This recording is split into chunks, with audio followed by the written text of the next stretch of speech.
watching Black Thought, and I'm your host, Dr. Hutchinson. Glad to be over the airwaves in this way on the M1 network located in Memphis, Tennessee. We've been away for a couple of weeks, been busy, been running hither and yon, been all over the place, but we're before you today. This is going to be an abbreviated show where we have conversation with you. Just for some information, first of all, if you're trying to figure out who the heck I am, let me encourage you to go to my website, noelhutchinson.com. noelhutchinson.com, noelhutchinson.com. Easy to spell, NOELHUTCHINSON.com. And when you go there, you'll hear and see information about me. Let me give you some brief snippets. For example, I'm also elsewhere in this market. If you go to Wednesdays at 7 p.m. on 88.5 FM, I do a show called Huddle Talk with Dr. Hutch. And also, I'm the pastor of Greater Works Fellowship. We currently meet in Studio on the Square, 2105 Court Avenue. We have worship 9 o'clock a.m. Come by and see us. You'll be glad you did. Again, Greater Works Fellowship. We meet at Studio on the Square. Yes, that's the movie theater, the Malco Movie Theater in Overton Square, 2105 Court Avenue. Come by, check us out. Sunday morning, 9 a.m. All right, well, let me get to this abbreviated show. There are two items I'm going to discuss today, and one is going to be a prelude to Black History Month. Now, in the past, we have shown snippets here of some of the things concerning Black History Month. How did it get its start? We've had those types of discussions on these airwaves. And so I want to just kind of briefly touch on that for our conversation. Many times people have said, well, why do they give us February? We get the shortest month of the year. And then the other critique is, why do we hear about the same 5 historical figures? We're tired of hearing about George Washington Carver and the Peanut. We're tired of hearing about Dr. King, although he was a great man.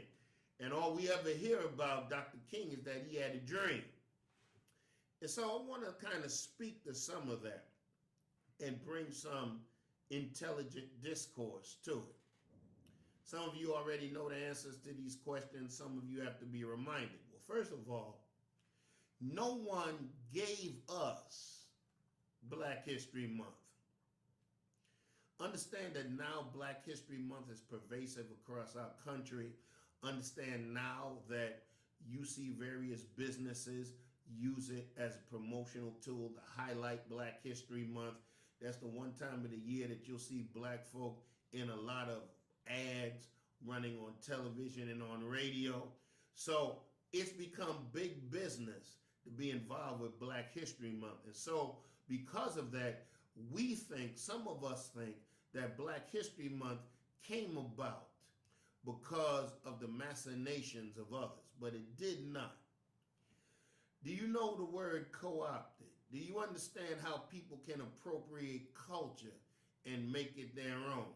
Do you remember, and I know this is an old reference before some of you were born, do you remember when Bo Derek was rocking those blades? I think it's the movie 10.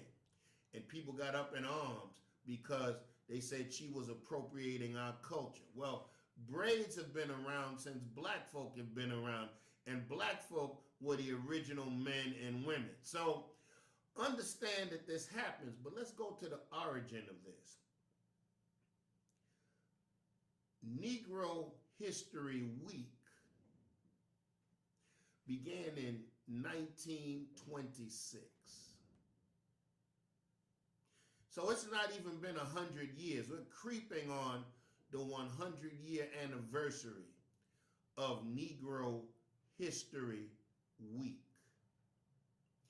It was started by a man by the name of Carter G. Woodson.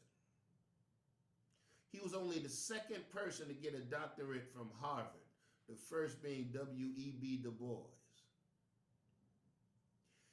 He chose Negro History Week because Abraham Lincoln and Frederick Douglass were born 2 days apart in February. And so he chose that week. Abraham Lincoln's birthday is February the 12th. Frederick Douglass is February the 14th.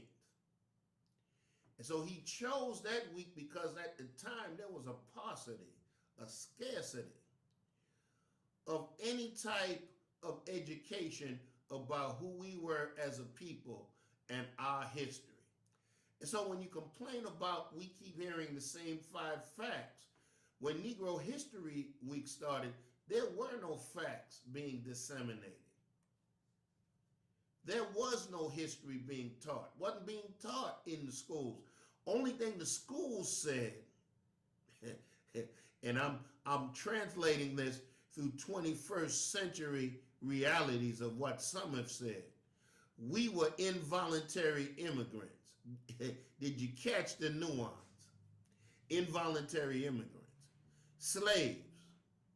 You hear about that. You see that button pressed. But in every couching of that, you seldom hear about what we tried to do to not be slaves and what we did when we came out of slavery. Consider this.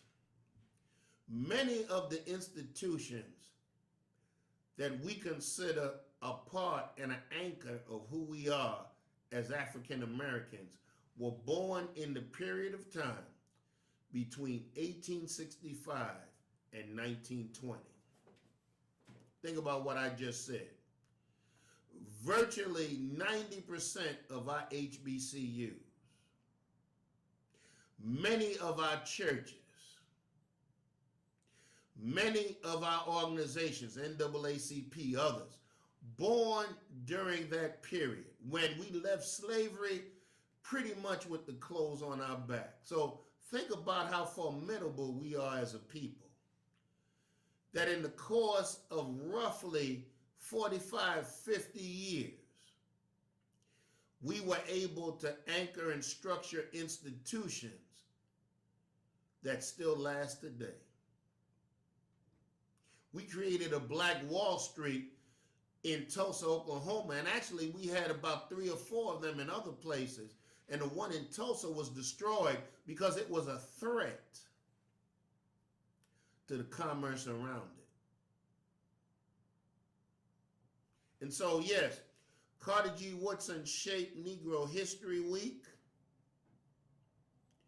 and it had a lukewarm reception, but it started to gather steam. And he also shaped a Journal of Negro History, and he shaped an organization, and pardon me that the name escapes me, ALSALA. I just remember the acronym, ALSALA, the Association of Negro History, of Black History, and forgive me. But here's the bottom line. He did it so that Black history would be a part of what we were about. And I'm old enough to remember when Negro History Week became Black History Month, and that was in 1970. So look at the progression. We stopped calling ourselves Negro for the most part in 1970. So now it transferred to Black History Month. Now, integral in that understanding was also Ebony Magazine and Jet Magazine, which helped to push images of us all year round and really amped up what they did around Negro History Week and what also became Black History Month. Carter G. Woodson did not live to see Black History Month. He died in 1950. But he is the forefather of this. Now, I agree with those who say we need to get past the 5 or 6 figures that we highlight. Now, Black History Month, and we have various entities that deal in Black history, need to get past just shaping history and what we've done, but need to also look at our history as an eye toward the present and the future. And then I also would say we need to look at our diaspora and connect the dots. We ought to remember that we have brothers and sisters in the Caribbean, in South America. Matter of fact, statistics show that about 310,000 Africans were actually imported to this country. Because at a certain point, the African population that was brought here was able to replicate itself. So there weren't as many slaves brought to these shores. But the bulk majority of slaves that were brought to the Americas were brought to the Caribbean and South America. And that's for two reasons. First of all, they were killing them as soon as they got there because of the population demographics. The slaves brought to the Caribbean especially were in the majority. And so it is said that in Jamaica alone, there was 175 slave uprisings. And the last two were formidable enough that they caused the British Empire to outlaw slavery. It was outlawed maybe a generation before the Civil War here. But they didn't do it out of altruism.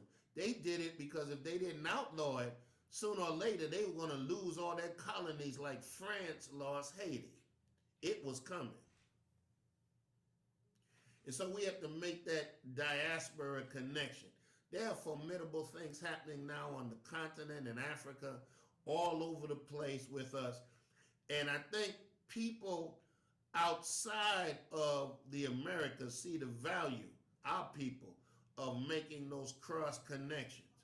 I was in a meeting this last week, a denominational meeting for the Progressive National Baptist Convention, and the president of LACARI, Dr. Gregory Jackson, was preaching. He was talking about how the Africans are looking for missionaries, not the old school missionaries that brought white Jesus with them and brought white culture undercover. That's not what we're having conversation about.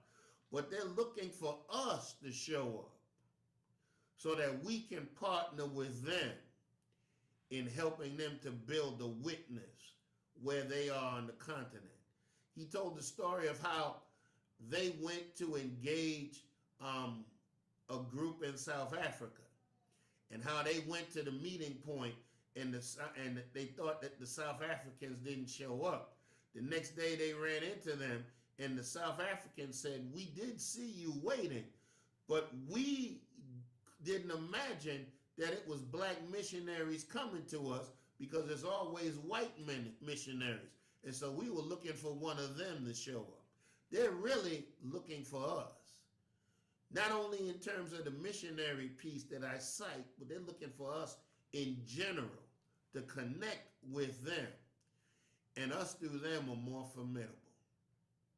Certain things don't happen to other ethnic groups because they understand the power of collective personality and perseverance. They understand that together we can do more than separate. There's a saying that one strand can break easily, but three strands tied together can choke a lion. So we have to be collective, and that kind of eases me to my next point, and then I leave you for today.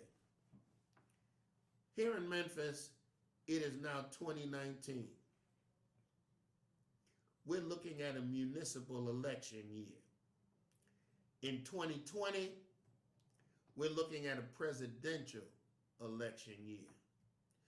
One of the things that dismays me about some of the developments I see in my city, Memphis, is that a lot of times we say we're collective in what we're doing. Matter of fact, there's energy coming about now that allegedly is going to be collective. But one of the things I look at is this. If you're a leader of a movement, but you can't collaborate with others and maybe fall back and let others take the lead in another movement, then maybe we ought not to be following you. Here's why. If you always need to be in the front of something and you never learn how to be a foot soldier, how can you lead people? You always want to be in the front and never want to be in the back. You always want to disparage others, but never lift up others. And so what we're going to need in this hour is true collaboration. What does that mean? That means sometimes we have to subordinate our egos at the door for the greater good. We have a lot of issues in our city. And in some ways, we have politics as usual. In some ways, we have politicians disrespecting us in some ways that they have in the past. We have politicians using leverage and using some of us to provide that leverage in the midst of our communities so that they can sustain themselves and do the nothing that they've been doing all along. But in this season, we're going to have to begin to collaborate to do some things for the good of all. In other words, we can't replace one tyranny with another, but we have to collaborate. One of the things that's scary in this hour is that we're in the process of emulating the same stupid things that we've done in the past. What do I mean? Already, we have a lot of people trying to jump in a mayor's race. And one, we don't really know who they are. Two, they don't really have a record of service. And I'm not talking about you've been a belligerent agitator, but have you done some tangible things in the community? Three, they have no money. Four, they have no organization. Five, they've never been collaborative with other people. And so they want to jump out here. So what's going to happen is, just like we had in the last mayoral election, there were people that had question marks about one of the black candidates as to whether they were truly in it to win it. And then another black candidate, it came out later, that had a good run in his first run for public office. It kind of came out later that he might have been running just to make sure that the former mayor didn't win. Maybe in this go round, we need to concentrate on a viable candidate that will bring something to the table and that will be here for all Memphians. And let the people decide who that person might be. Same thing's getting ready to happen in Berlin Boyd's district. 96 of y'all are trying to run for the same seat. And out of the 96 of y'all, at least 91 of y'all need to go sit down somewhere because you're not ready. And see, for me to even say that is generating some hurt feelings. Some of you are mad at what I just said, but I want you to look past your anger and look at, are you suited to really be a representative of that district? And do you understand all of what that entails? One of the things that we do sometimes is, if someone has verb and subject agreement, we say that they ought to be mayor. No, it takes more than just having good conversation to be a mayor. And so be clear on that. So we are living, walking Black history. We are the epitome of what it means to be living in the moment and creating Black history every day. And so as we create that history, let it be a positive history, a positive legacy that we leave to our children. And so I want to encourage us, we need to begin to work together Stop worrying about whether we're in the front. Start to collaborate with one another. Stop looking for a pure movement, because there's some that if you don't meet their standards of purity, they don't want to be bothered with you. And let's begin to work at this thing. All right, time for me to go. And as I go, brother, man, sister, woman, young boy, young girl, put your mind in gear. And please put your thinking cap on. Peace.